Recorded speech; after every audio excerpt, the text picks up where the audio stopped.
Bonsoir à tous. Je voulais, avant de commencer cette soirée, vous faire part d'une petite expérience, d'une certaine manière, qui date de cette semaine. J'ai lu en fait un article qui est paru sur un site internet italien qui s'appelle Vita, et qui était à propos d'un livre de Luigino Bruni qui s'appelle Le Capital narratif, qui est paru donc chez Città Nuova, pour l'instant en italien. Alors en fait, pour comprendre ce terme de capital narratif, je ne vais pas me lancer dans des explications, je vous renvoie éventuellement au site de l'économie de communion français, où vous pouvez trouver tous les articles de Luigino Bruni qui sont parus dans le journal L'Avvenire. Mais ça m'a touché parce qu'il est question, à propos de ce livre qui est sorti, de la façon dont les communautés, les associations, les mouvements, les entreprises aussi, parce que le terme de capital narratif est plutôt lié au monde de l'entreprise, comment ces groupes se comportent quand le fondateur n'est plus là. Et en particulier dans les moments plus difficiles, dans les moments de crise, dans les moments de succession où on ne sait plus trop à qui s'adresser ou à qui se référer. Et il dit le défi consiste à être capable d'engendrer ce que donc Luigino appelle un nouveau capital narratif. Autrement dit, la question c'est est-ce qu'on est capable, est-ce qu'on continue à parler comme on a fait à l'époque du fondateur, avec le même langage, avec les mêmes mots qui ne touchent peut-être plus les gens aujourd'hui, hein, ou bien est-ce qu'on est en capacité d'inventer une nouvelle manière de transmettre le charisme, ce qui a été la base de la fondation, le charisme qui nous anime, afin qu'il soit capable de changer la vie de ceux à qui nous nous adressons. Alors, bien sûr, je n'ai pas pu m'empêcher de penser à ce que nous faisions au cours de ces soirées, avec ce parcours connaissance des focolari. Et du coup, j'avais envie de vous redire pourquoi est-ce qu'on le fait. Voilà. Est-ce que c'est simplement pour se souvenir d'une belle histoire du passé, qui nous plaît, qu'il nous plaît de répéter, qui nous rappelle une belle époque où il se passait des choses extraordinaires, etc. Non. Notre intention est vraiment tournée vers le présent et vers le futur. Voilà. C'est-à-dire que mieux connaître le patrimoine de notre histoire, ces épisodes de la vie de Chiara, ça doit nous amener à nous poser une simple question.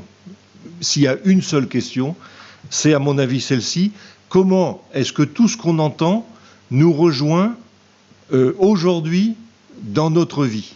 Est-ce que ça nous parle? Voilà. Est-ce que je me sens concerné au point que ça change quelque chose dans ma vie, pour moi aujourd'hui? Alors, je me disais, si on est concerné par cette histoire, parce qu'elle nous plaît, mais aussi parce qu'elle nous interpelle, et si on est convaincu qu'on ne peut pas garder ça pour nous, du coup, on va certainement chercher à exploiter ce capital narratif qu'on a entre les mains pour annoncer cette bonne nouvelle autour de nous, et ça doit nécessairement se faire sous des formes et un langage adapté à notre contexte actuel. Donc je pense qu'on est un peu d'accord là-dessus, mais enfin c'est bien de se le rappeler peut-être, et de se dire que l'expérience de l'idéal, c'est pas qu'elle se répète, mais c'est qu'elle se continue aujourd'hui, mais que ça dépend de nous.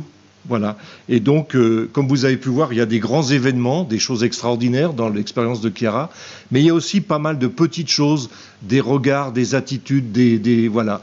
Et on a un peu insisté là-dessus jusqu'à présent, on continuera à le faire, des actions très simples, des actions concrètes, mais c'est ça qui a converti les cœurs, en fait. Voilà.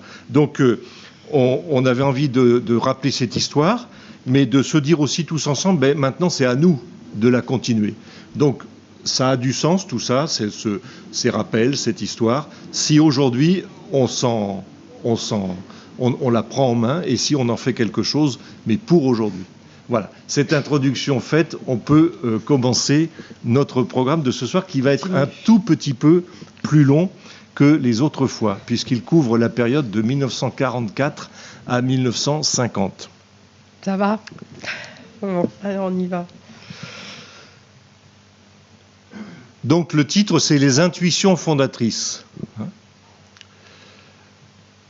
Alors, si vous vous souvenez, lors de la dernière séquence, on s'est arrêté alors que Gino Lubic, le frère de Chiara, revenait à Trente à la fin de la guerre. Il retrouve ses parents qui étaient réfugiés à la montagne et sa sœur dans la petite maison de la Piazza Cappuccini. Et il fait la connaissance d'un jeune électricien, Marco, qui deviendra le premier Focolarino. Il rencontre aussi Natalia et Graziella. Et Chiara lui raconte tous les moments qu'elles ont passés dans les abris et comment elles se sont mises à vivre les phrases de l'Évangile à la lettre. Alors, Gino était curieux devant ce qu'il voyait se réaliser autour de sa sœur et de ses premières compagnes, et il voulait en savoir plus, connaître leurs secrets, et il avait demandé qui vous le fait faire. Et Chiara avait désigné alors le tableau de Jésus abandonné, qui était là.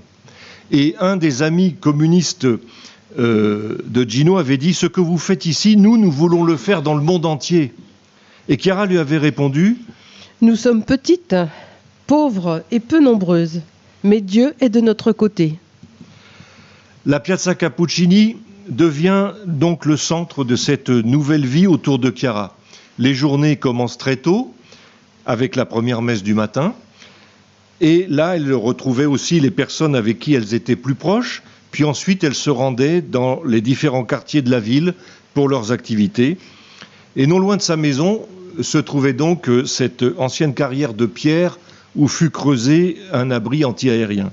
Et c'est dans cet endroit qu'un jour, après l'explosion d'une bombe qui s'était trouvée près de l'entrée, Chiara, pensant ne pas ressortir vivante, éprouva, comme elle le racontera souvent elle-même, une grande souffrance à l'idée de ne plus pouvoir réciter le « Je vous salue Marie ». Chiara raconte « Les bombardements continuaient et avec eux disparaissaient ces choses ou ces personnes qui constituaient un peu l'idéal de nos jeunes cœurs. L'une aimait sa maison, elle avait été détruite. Une deuxième se préparait au mariage. Son fiancé ne revint pas du front. Mon idéal était d'étudier à l'université, la guerre m'en empêchait. Chaque événement nous touchait profondément. Dieu mettait dans nos cœurs une question et avec elle la réponse.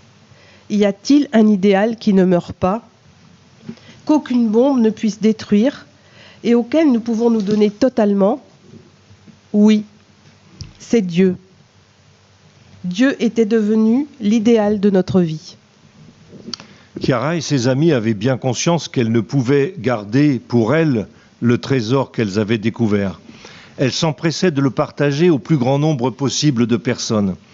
Leur style de vie commençait à être connu à travers la ville et dans les villages environnants. C'est ainsi qu'une petite communauté commença à naître. Durant la même période, le tiers-ordre franciscain connaissait un certain renouveau. De nombreuses jeunes filles manifestaient le désir de marcher sur les traces de saint François d'Assise. Cependant, avec Chiara, quelque chose de nouveau était en train de voir le jour. Et le père Casimir, vous vous souvenez du père Casimir, se rendait bien compte peu à peu que ce qui se passait avec Chiara était d'une certaine manière en train de lui échapper. Il avait cependant suggéré à Chiara d'adopter la spiritualité franciscaine, de réciter ses prières, de pratiquer même des actes de pénitence, ce que Chiara et ses compagnes faisaient avec application. Et Chiara, cependant, ne sentait pas que la pratique de ces pénitences était en adéquation avec sa spiritualité, et elle a toujours considéré, comme elle l'a dit souvent, que notre pénitence consiste plutôt à aimer le frère.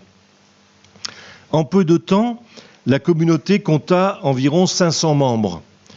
Des personnes de tous les âges, des hommes, des femmes issus de toutes les classes sociales. Et le jour du Christ roi, le dernier dimanche d'octobre, le psaume de la liturgie disait « Demande-moi et je te donnerai les nations pour héritage, les extrémités de la terre pour possession. » C'est ce que Chiara demanda. Nous sommes maintenant le 7 janvier 1945. Une jeune fille raconte ce jour qui changea sa vie. Je ne suis pas une personne qui se décide sur un coup de tête. J'avais beaucoup hésité et réfléchi à propos de cette voix qui m'appelait intérieurement. Je priais continuellement Dieu d'attendre un peu. Je me rendis Piazza Cappuccini, je vis Natalia qui pétrissait le pain. Cette scène me toucha énormément. Je restais sans parole, frappée par l'atmosphère qui régnait en ce lieu. Outre Natalia étaient présentes aussi Josie et Ginetta. Elles m'invitèrent à passer dans la modeste chambre à côté de la cuisine où il y avait seulement des matelas par terre. Mais cette pièce me parut belle. Chiara me salua tout de suite très simplement. Elle était en train de coiffer les longs cheveux blonds de Graziella. Je regardais les autres et j'eus d'un seul coup l'intuition qu'elles avaient compris Dieu. Leur choix n'avait rien de solennel ou d'austère. Leur vie était animée d'un grand élan.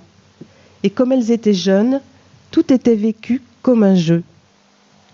Là, il y avait l'amour.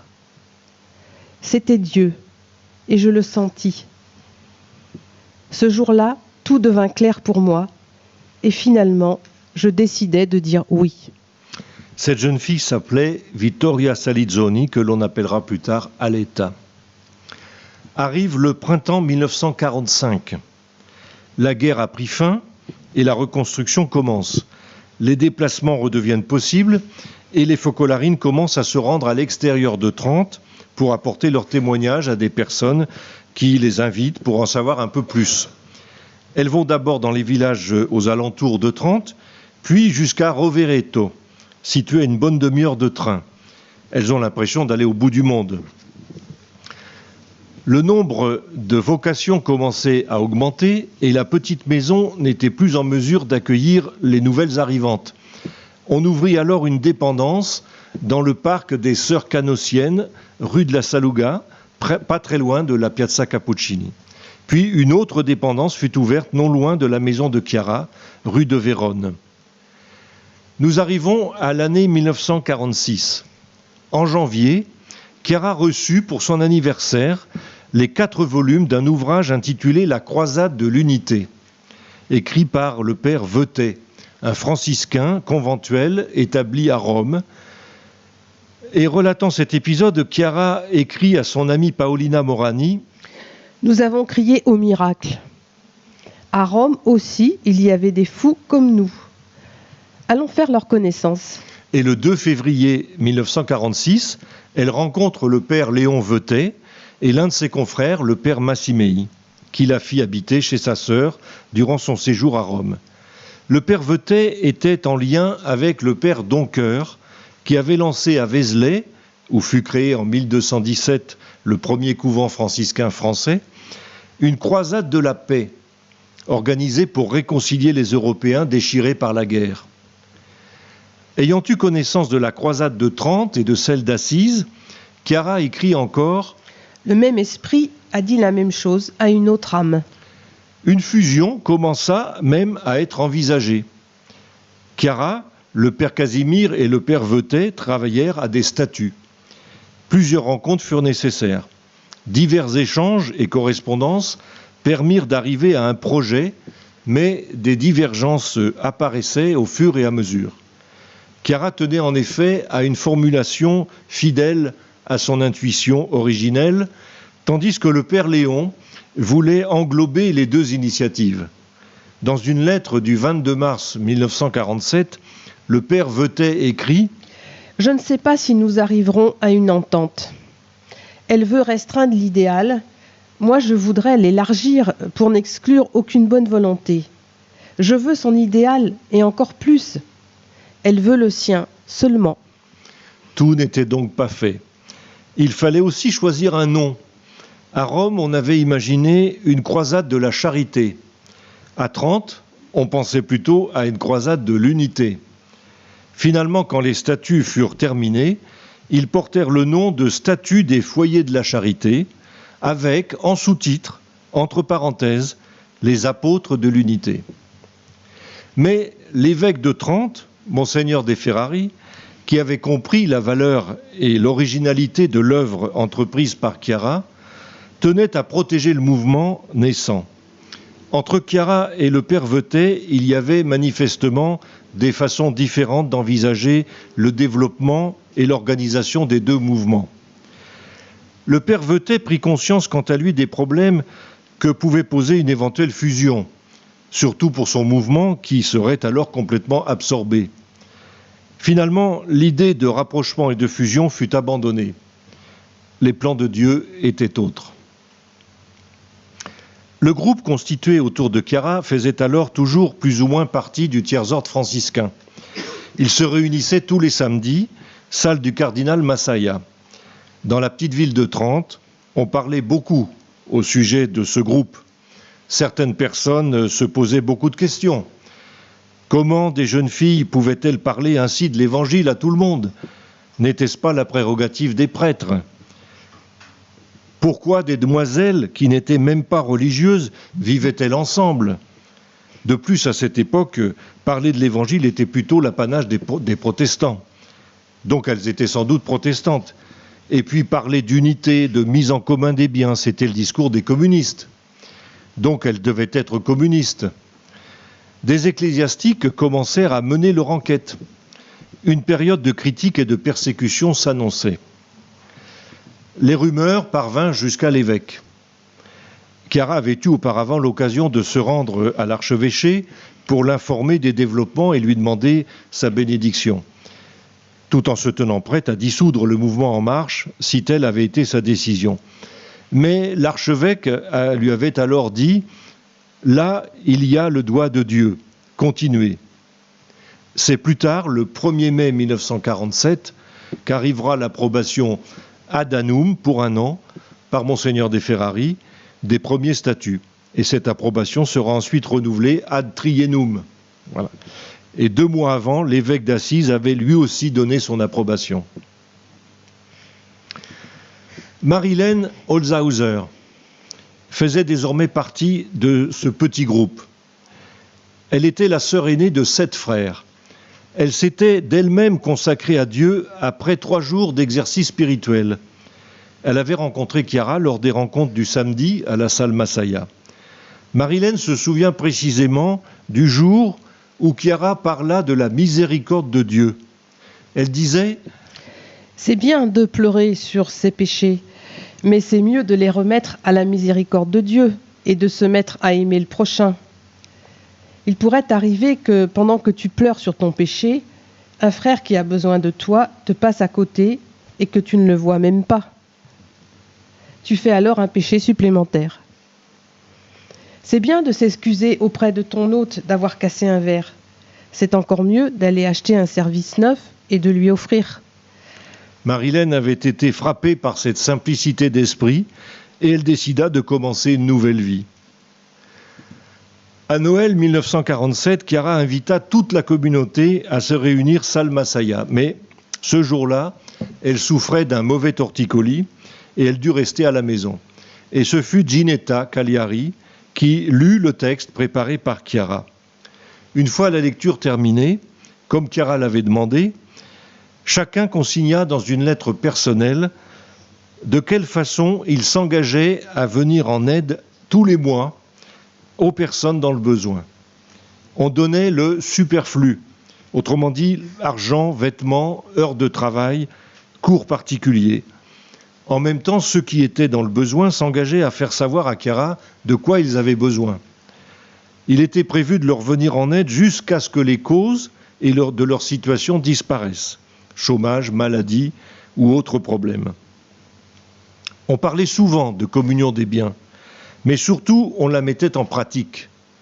Chiara écrira plus tard « Au début, poussés surtout par les circonstances de la guerre, nous dirigions notre amour vers les pauvres. Nous étions certaines, en effet, de pouvoir reconnaître sous leur visage maigre et parfois rebutant le visage du Seigneur.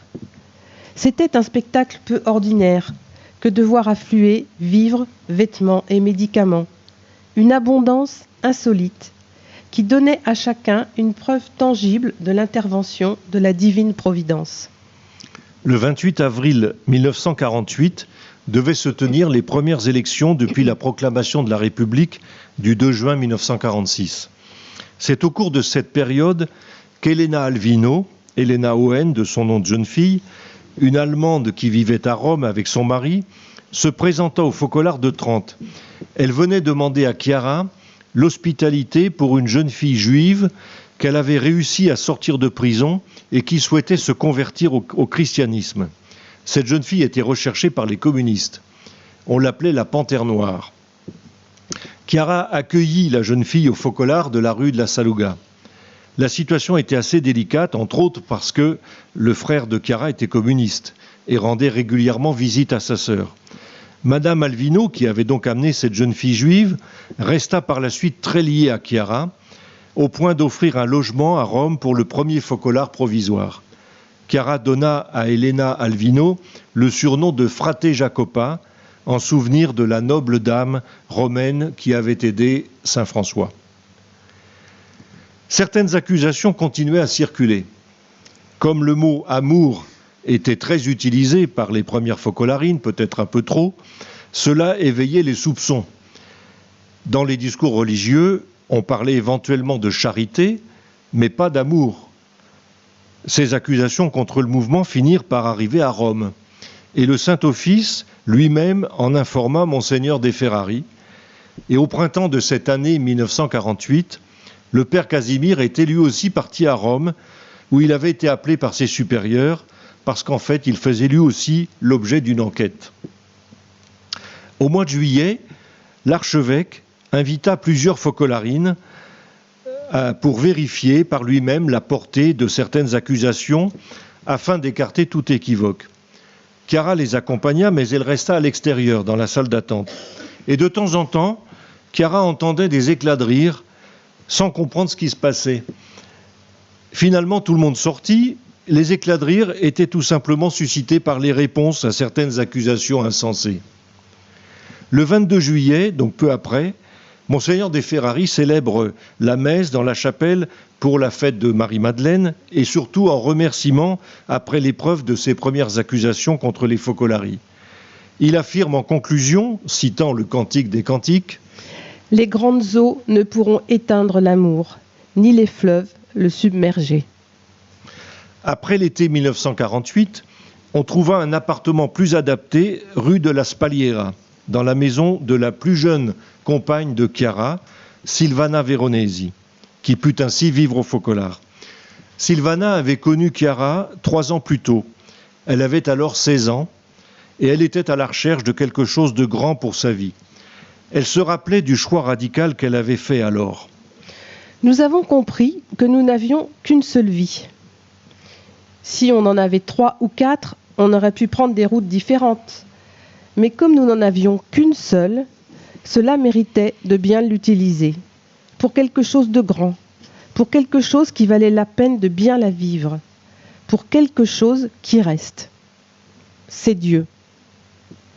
Nous avons fait de Dieu l'idéal de notre vie. Chiara pensait de plus en plus à aller à Rome. Lors de ses précédents voyages dans la capitale, elle avait fait la connaissance d'une jeune femme de Tivoli du nom d'Argia Papini, que Chiara appellera Amata. Celle-ci lui avait parlé d'un député, écrivain et journaliste, originaire de Tivoli, qui l'aiderait peut-être dans la recherche d'un appartement. En septembre, Chiara se rend à Rome, en passant par Assise, accompagnée d'un tertiaire franciscain. Le 17 septembre, avec ce tertiaire et 3 franciscains, un capucin, un frère mineur et un conventuel, elle est reçue par ce fameux député, Igino Giordani, à Montecitorio, le siège de la Chambre des députés italiens. En réalité, ça fait déjà un certain temps que Giordani avait entendu parler de ce mouvement né à Trente, mais il n'y accordait pas beaucoup d'importance, pensant à l'un de ces nombreux phénomènes de l'après-guerre. Cette rencontre devait pourtant tout changer pour lui. Giordani était un homme cultivé, grand connaisseur des pères de l'Église, écrivain célèbre, hagiographe et homme politique. Il avait alors 54 ans. Il était marié, père de 4 enfants, directeur d'une revue estimée du Vatican, Fides, directeur également de l'école de bibliothéconomie du Vatican. Il venait alors de quitter la direction du quotidien du Parti démocrate chrétien, Il Popolo Nuovo. Il avait déjà publié une 60aine de livres, plus de la moitié de tous ceux qu'il écrira. Chiara elle-même raconte: Après une longue attente, Giordani nous accueille. Dès notre arrivée, il fut frappé par le groupe lui-même qui unissait des personnes de famille franciscaines, souvent divisées entre elles, et même parfois hostiles les unes vis-à-vis des autres. Personnellement, oubliant complètement le motif de notre visite, je me suis mise à lui exposer brièvement la petite histoire de notre mouvement. Elle a produit en lui un grand effet, comme il le racontera lui-même. Quand nous sommes sortis, il nous accompagna et s'approchant de moi, il me demanda de mettre par écrit ce que je venais de dire. C'était pour lui une façon de garder le contact. Dans son journal rédigé en anglais, Focco écrit: Ce matin, à Montecitorio, j'ai rencontré des anges. Un capucin, un franciscain, un conventuel, un tertiaire franciscain et une tertiaire franciscaine, Chiara Lubick, qui vient de fonder à Trente une nouvelle communauté. Et peu après cette rencontre, il écrivit à Chiara: Des idées comme les vôtres, si riches de doctrine, de sagesse, de feu, je ne pensais pas qu'elles puissent exister sur Terre. À partir de ce jour, il se donna corps et âme pour ce jeune mouvement et contribua ainsi grandement à un développement inattendu. Chiara disait à son sujet lors d'une interview: Toute sa vie, Giordani était dans l'attente d'un chemin qui s'ouvrirait en rapport avec ce désir qui tourmentait son âme. Se consacrer totalement à Dieu, malgré le fait qu'il était marié. Il avait beaucoup cherché Dieu et Dieu l'avait préparé toute sa vie à rencontrer le charisme de l'unité. Giordani saisit en effet immédiatement la grandeur spirituelle de Chiara et ce que l'esprit opérait en elle. À partir de ce moment-là, il ne perdit jamais une occasion de passer par Trente chaque fois qu'il se rendait quelque part, où qu'il aille d'ailleurs. Il voulait tout connaître de Chiara. Lorsqu'il rendait ainsi visite aux Focolarines, il était hébergé à l'archevêché par Monseigneur de Ferrari en personne. Il commença donc à établir ainsi un rapport profond avec Chiara, et les premières Focolarines durent faire un pas en avant, spirituellement parlant, afin de mieux comprendre le charisme qui était en train de surgir. Igino Giordani leur permettait en quelque sorte de prendre un peu de recul pour mieux saisir l'importance de ce qui était en train de naître autour de Chiara. Chiara écrit: En 1948, quand nous avons rencontré Giordani, notre mouvement se présentait comme une communauté chrétienne renouvelée. Il avait vu se dessiner en son sein une vocation particulière, celle des Focolarini. Il y avait des focolars masculins et d'autres féminins qui constituaient le cœur, l'âme de la communauté. La rencontre avec Giordani fit mûrir une nouvelle composition de l'œuvre. Les Focolarines formèrent la branche féminine et les Focolarini la branche masculine. Par ailleurs, il y avait des personnes qui, sans désirer vivre au Focolare, voulaient se nourrir de ce nouvel esprit. À travers ces personnes et avec l'arrivée de Giordani, Chiara entrevoit déjà comme la naissance des futurs mouvements de masse que seront par exemple Famille Nouvelle ou Humanité Nouvelle. Chiara précisera: c'est-à-dire une portion d'humanité, de tous âges, sexes et vocations, appelée par Dieu à composer cette œuvre avec les Focolarini. Giordani était non seulement la cause, mais la figure de ce nouvel aspect. Puis, dans ce mouvement naissant, où tous les membres étaient sur un pied d'égalité, de nouvelles autres vocations se sont très vite dessinées. La première fut celle des Focolarini mariés, des personnes qui, tout en étant mariées, se sentaient attirées vers la perfection, vers la vie du Focolare, dans la mesure où cela leur était possible, et qui désiraient se lier par des vœux ou des promesses, comme les autres Focolarini, vœux ou promesses formulés en fonction de leur état de vie propre. Giordani fut ainsi le premier Focolarino marié. Il avait toujours soutenu, comme le disait saint Jean Chrysostome, que les mariés devaient vivre comme des moines, avec le célibat en moins. Giordani avait toujours répété que les Focolarini mariés devaient respectivement faire partie du Focolare masculin et féminin, ce qui a été le début d'une vie originale, partagé entre personnes vierges et mariées, ce qui n'existait pas auparavant dans l'Église. Chiara aimait insister sur le fait que c'était la présence de Giordani qui avait permis le développement de la partie laïque du mouvement des Focolari. Il fut aussi la personnification de l'un des buts spécifiques du mouvement, l'unité des églises. Dès sa jeunesse, il s'était battu pour cette cause et trouva dans le mouvement une force qui pouvait y contribuer. Jusqu'à son départ pour le paradis, il a été responsable de l'aspect écuménique du mouvement. Le 27 avril 1948, le premier focolare masculin de Trente voit le jour avec Marco Tecilla et Livio Fauri, le tertiaire franciscain, vous vous rappelez, qui avait accompagné Chiara à Assise puis à Rome. Chiara leur avait elle-même trouvé une chambre dans une famille qu'elle connaissait au 13 rue Antonio da Trento. Ils n'avaient que 2 lits qu'ils avaient apportés, un petit four que Marco avait fabriqué, une petite table et par la suite une petite armoire que Chiara leur avait donnée. Marco travaillait au tramway de Trente et Livio était représentant de commerce. Chiara leur avait recommandé de se présenter à l'archevêque pour l'informer de la naissance de ce premier focolare et lui demander sa bénédiction. Monseigneur de Ferrari leur demanda combien ils étaient. 2, répondirent-ils.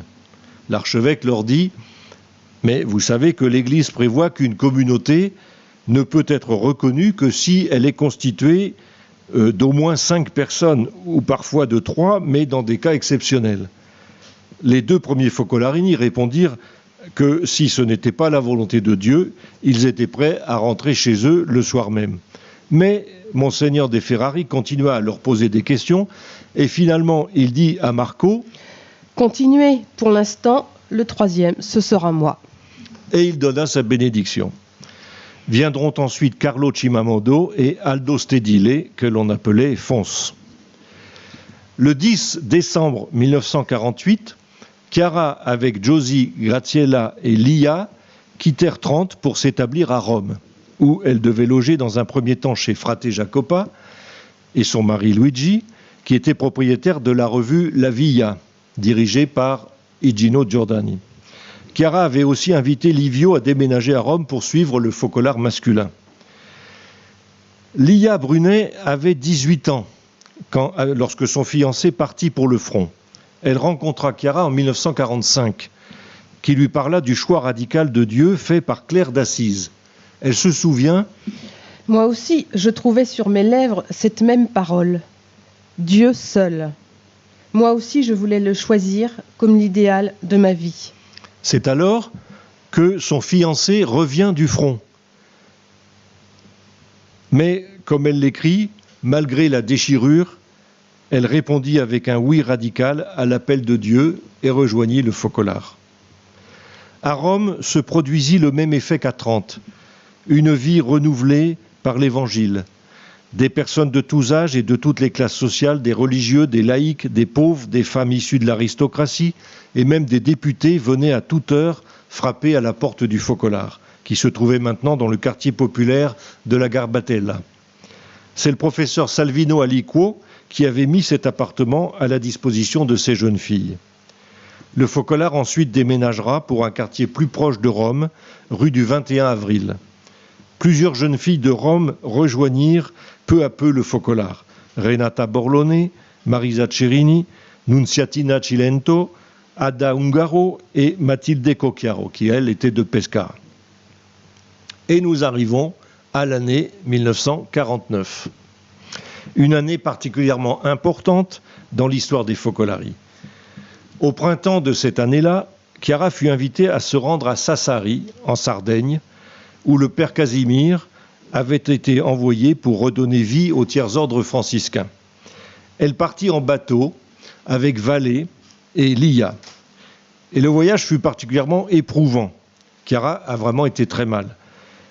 Et elle a compris à travers cet événement que la diffusion de l'idéal ne se ferait certainement pas sans peine. Au mois de mai, elle revient à Trente pour des examens médicaux parce qu'un médecin lui avait diagnostiqué une tuberculose. Mais au sanatorium de Mesiano, sur les hauteurs de Trente, Le professeur qui l'examina la trouva en parfaite santé. Le spectre de la tuberculose s'était éloigné, mais Chiara accusait cependant une grande fatigue. Son médecin lui conseilla donc une période de repos à la montagne. Lia avait reçu en héritage un petit chalet dans la vallée de Primiero, à Tonadico. Le chalet, une baïta, comme on dit dans le dialecte trentin, se composait d'un grenier à foin, à l'étage, auquel on accédait par une échelle. Le rez-de-chaussée, surélevé, ne disposait que d'une petite salle à manger et d'une minuscule cuisine. Dans le grenier à foin, sous le toit, elles avaient installé quelques lits et une armoire.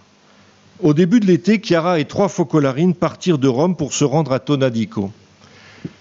Higino Giordani, Foco, que Chiara avait rencontré donc à peine un an auparavant, vint plusieurs fois passer un peu de temps avec elle, dès que ses voyages et sa vie de famille le lui permettaient. Il descendait à l'auberge du village. Un jour, Giordani désire confier à Chiara une idée qui a germé en lui au cours de ces derniers mois. À l'image du lien qui unissait les Caterinati à Catherine de Sienne, il propose à Chiara de se lier de manière étroite à elle en lui promettant obéissance. Giordani est à l'époque tertiaire dominicain et il lui semble avoir trouvé en Chiara une nouvelle Catherine de Sienne. Au XVIe siècle, Catherine avait en effet déjà entraîné à la suite des religieux de tous ordres et des personnes mariées.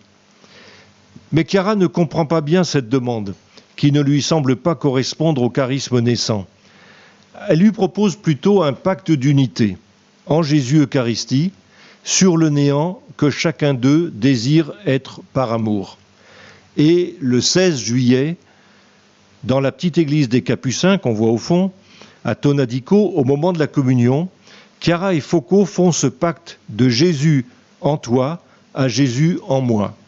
Pacte étendu le lendemain aux premières focolarines, sans se douter de ce qu'un tel acte va déclencher. Quelque chose d'inattendu, une expérience mystique profonde qui s'apparente à ce que beaucoup de fondateurs et de grands chrétiens ont connu au cours de leur vie.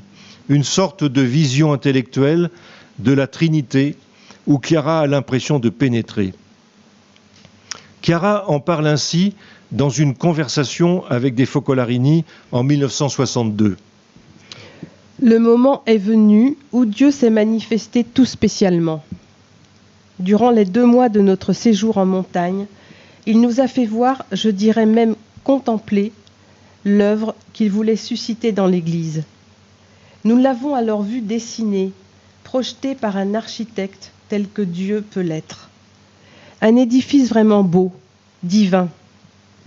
Durant cet été-là, pendant près de 2 mois, Dieu nous a éclairés en vue de confirmer en nous d'une manière complètement nouvelle les vérités antiques de la foi. C'est pourquoi nous qui connaissons ces choses, nous croyons au paradis.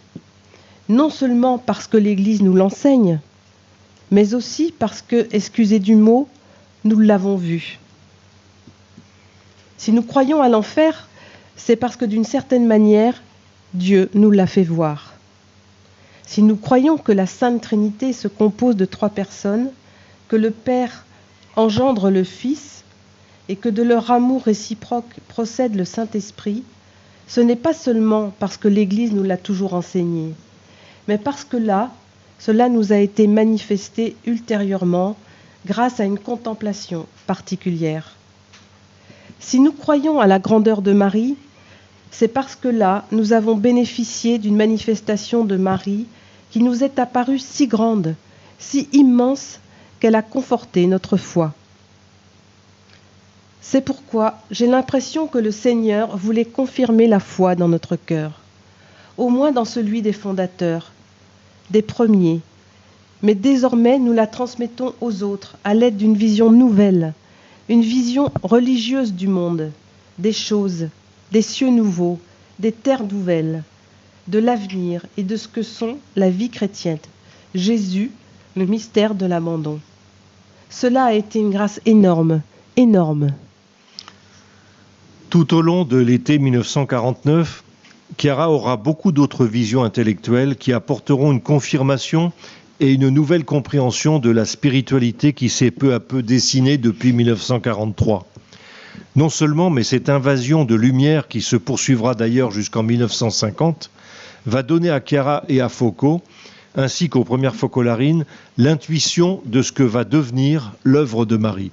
Chiara dit « En plus, dans cette dimension de lumière, j'ai vu l'œuvre se dessiner et j'ai compris que son destin n'était autre que d'être, pour le monde et pour l'Église, une autre Marie. » De façon très originale, Chiara a aussi perçu dès cette époque le dessein de Dieu sur certaines personnes. Ces desseins de Dieu avaient pour but, d'une part, de caractériser des personnes en tant que dépositaires d'une fonction, d'une tâche particulière pour toute l'œuvre, mais aussi de caractériser la fonction en elle-même, même lorsque la tâche correspondante était remplie par d'autres. Nous en reparlerons lors de la prochaine soirée. Cette spiritualité apparaît bien là dans son aspect communautaire que l'on ne retrouve pas ailleurs. Une spiritualité communautaire demande qu'on soit au moins 2, 3 ou 4 pour cheminer ensemble.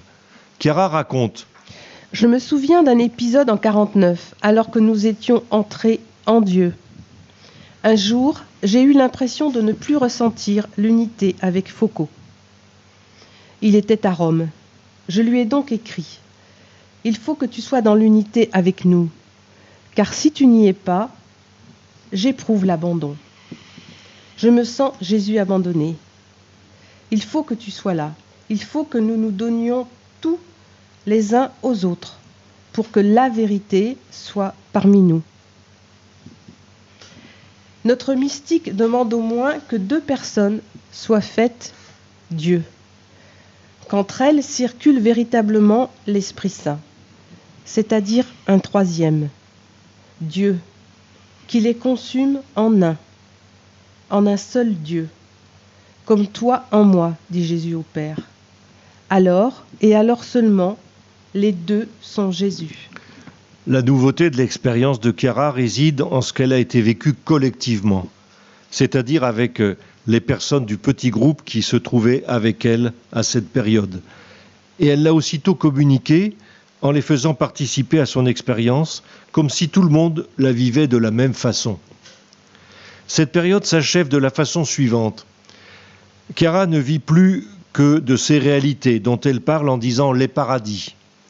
Il lui semble que c'est la seule vie véritable.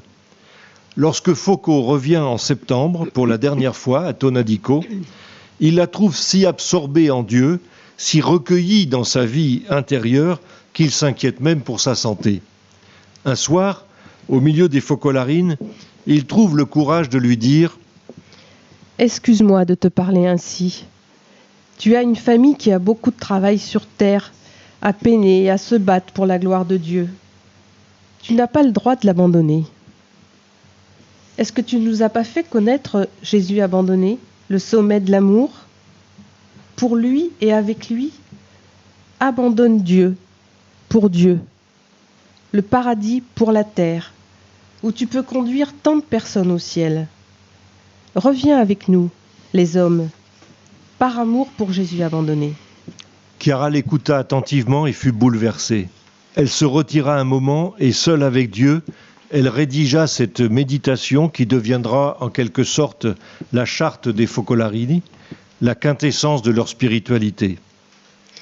J'ai un seul époux sur la terre, Jésus abandonné. Je n'ai pas d'autre Dieu que lui. En lui, tout le paradis avec la Trinité, la terre entière avec l'humanité. Désormais, ce qui est sien est mien et rien d'autre. Et sienne est la souffrance universelle, qui est donc mienne. J'irai par le monde en le cherchant à chaque instant de ma vie. Ce qui me fait mal est à moi la souffrance qui me touche dans l'instant, à moi la souffrance de ceux que je côtoie. C'est ce Jésus-là qui est mien. À moi tout ce qui n'est pas paix, joie, ce qui n'est pas beau, aimable, serein. En un mot, tout ce qui n'est pas paradis. Car moi aussi j'ai mon paradis, mais il est dans le cœur de mon époux. Je n'en connais pas d'autre. Ainsi, pour les années qui me restent, j'irai assoiffé de souffrance, d'angoisse, de désespoir, de tristesse, d'arrachement, d'exil, d'abandon, de déchirement, de tout ce qui est lui. Ainsi, je sécherai les larmes de ceux qui sont dans les tribulations près de moi et soulagerai ceux qui sont loin aussi, par la communion avec mon époux tout-puissant. Je passerai comme le feu qui consume ce qui est corruptible et laisse debout la vérité seule. Mais il faut être comme lui, être lui, dans l'instant présent de ma vie. À la fin de cette année 1949, Chiara fit la connaissance de Pasquale Foresi. Pasquale Foresi était né à Livourne en 1929. Alors qu'il avait seulement 14 ans, en 1943, il avait décidé de quitter les siens et d'aller rejoindre des groupes de résistants. Sur la lettre qu'il laissera, il précisera « Je pars pour me mettre au service de mon pays ». C'est durant cette période que naît en lui l'idée du sacerdoce. De retour à la maison, il entre au séminaire diocésain de Pistoia, où sa famille s'était transférée, et il fréquente l'université grégorienne de Rome. Mais cette vie ne semblait pas le satisfaire pleinement. Entre-temps, son père, Palmiro, député du Parlement italien, fit la connaissance d'Igino Giordani, qui à son tour lui présenta Chiara Lubich. Profondément marqué par la cohérence évangélique de cette jeune fille de 30, le député Foresi espérait lui faire rencontrer son fils en quête d'un christianisme authentique. Aussi l'invita-t-il à rencontrer les catholiques engagés de la ville de Pistoia. Ne pouvant s'y rendre personnellement, Chiara envoya à sa place Graziella, qui, en raison d'un malentendu, arriva à Pistoia un jour après la rencontre prévue. Ce fut le fils, Pasquale, qui l'accueillit à la maison maternelle. Il n'avait pas spécialement envie de faire sa connaissance.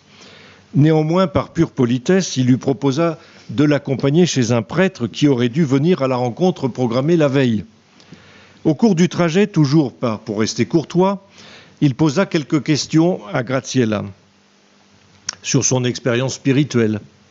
Elle lui répondit en toute simplicité « Nous vivons de la vie de la Sainte Trinité. » Don Foresi en resta totalement stupéfait et pensa que ces jeunes filles si franches et si naïves allaient avoir quelques problèmes avec les milieux ecclésiastiques qui l'avaient amené lui-même à abandonner la route vers le sacerdoce. Le lendemain, Graziella vient manger chez les Foresi. Il y avait là d'autres personnes des milieux catholiques de la ville. Pasquale, totalement conquis, était sur le point de dire « Même si vous êtes désavoué par l'Église, j'adhérerai à votre mouvement. » Mais avant de s'engager ainsi, il voulut savoir quel rapport elles avaient avec l'Eucharistie, car c'était un point crucial pour lui. Graziella lui répond « Nous faisons la communion tous les jours. Et si c'était possible, nous la ferions même 2 fois par jour. » Ce fut le coup de grâce. Don Foresi pensa qu'il devait se convertir et se réinsérer pleinement dans l'Église. Il dit même à Graziella qu'il voulait vivre comme Marco et Aldo, les premiers Focolarini. Pasquale Foresi fut invité à rencontrer Chiara. C'était le 31 décembre 1949. Il y avait une vingtaine de personnes à manger ce jour-là et pas assez de couverts. Caretto raconte qu'il y en avait un qui avait une fourchette, l'autre avait une cuillère. Et un prêtre qui était présent parlait de l'importance de la direction spirituelle selon les canons de l'Église. Et Chiara faisait des commentaires. Don Foresi se rappelle. Le prêtre parlait comme quelqu'un qui a lu des livres. Chiara comme quelqu'un qui connaissait par expérience la théologie spirituelle. Cela m'enchanta et je compris pourquoi tant de personnes voulaient la connaître. Je restais abasourdi quand Chiara commença à dire comment seront les choses au ciel, dans le Verbe. Je sentis que dans son expérience et dans la lumière qu'il en émanait, il y avait une grâce énorme qui allait révolutionner non seulement la théologie, mais aussi la philosophie et la pensée de l'humanité. À un moment, Chiara lui dit « Dis 2 mots, toi ». Il fit alors une expérience inédite. Il ressentit qu'en disant quelques mots, il exprimait le Jésus au milieu qui était là parmi eux, le Jésus qu'ils étaient tous ensemble. Il n'avait jamais ressenti une aussi forte présence de Dieu comme en cet instant où il était pris dans cette réalité du corps mystique, ainsi vécu au Focolare. Ce fut pour lui une rencontre si lumineuse qu'il décida d'aller vivre dans le premier Focolare masculin à Rome. Il y trouva la confirmation de sa vocation au Focolare, ce qui lui fit dire « Ce n'était pas entrer dans un institut religieux, plus beau et plus saint que les autres, mais faire partie d'une révolution chrétienne, à la fois religieuse et civile, qui allait renouveler l'Église et l'humanité. » En se donnant à Dieu dans le Focolare, Pasquale put satisfaire sa soif de cohérence évangélique et sentir renaître l'appel au sacerdoce. Au début de l'année 1950, Chiara proposa à Don Foresi de faire aussi ce pacte, que Jésus-Eucharistie, sur le néant de chacun de nous, fasse unité avec Jésus sur le néant de l'autre. Don Foresi s'attendait à ce qu'il se passe quelque chose de semblable à ce qui s'était passé, ce qui était advenu après le pacte avec Foucault. Au contraire, Chiara sortit après la messe et lui dit « Tu sais, voilà ce qui est arrivé. J'ai compris que moi, je viens avec le paradis dans mon cœur, et toi, tu viens avec les problèmes de la terre dans le cœur. Et de cette rencontre naîtra l'incarnation du mouvement sur la terre. » Il faut bien dire que dans un premier temps, Don Foresi resta un peu déçu. Puis il comprit combien était importante cette réponse que Jésus avait donnée à Chiara, parce que le paradis devait être vécu autant que possible dans les réalités concrètes de tous les jours. Le rôle de Don Foresi va alors se préciser. Chiara repéra rapidement en lui une lumière particulière et elle pensa qu'il avait un dessein de Dieu. Elle lui demanda quelques mois plus tard, alors qu'ils étaient à Ostie, de partager avec elle la conduite du mouvement. Don Foresi était jeune, il avait 20 ans, il ne connaissait pas grand-chose de la spiritualité naissante. Il fut très impressionné par cette demande et ne répondit pas sur le moment. Chiara assumait alors la responsabilité de tout le mouvement indistinctement. Ce fut Don Foresi qui apporta une certaine distinction entre les hommes et les femmes, en assumant la responsabilité de la partie masculine du mouvement, mais aussi, ce que l'on sait moins parfois, le développement des focolares féminins. En raison de sa profonde connaissance de la théologie, Pasquale Foresi sut reconnaître toute la portée théologale et doctrinale des intuitions de Chiara. Il fut l'interlocuteur qualifié pour les relations avec l'Église, surtout lorsque le mouvement à ses débuts était examiné par le Saint-Office. Mais son rôle primordial fut celui de l'incarnation. Il aida Chiara à réaliser concrètement tout ce que le charisme de l'unité avait déposé en elle. Nous en avons quelques exemples avec la cité pilote de Lopiano, près de Florence, le groupe éditorial Città Nuova ou l'Institut universitaire Sophia qui verra le jour à Lopiano en 2007. Nous avons terminé cette troisième soirée.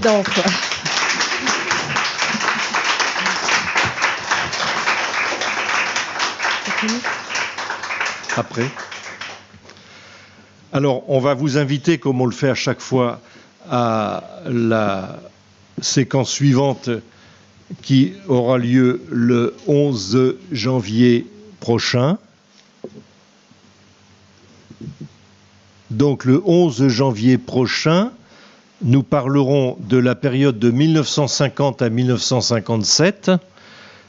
Il sera question des premières Mariapolies, des développements du mouvement, des desseins de Dieu sur les premières focolarines, la période d'observation de l'Église, le vœu de Foucault et les focolarini mariés, la naissance des volontaires. Merci à tous et à la prochaine fois.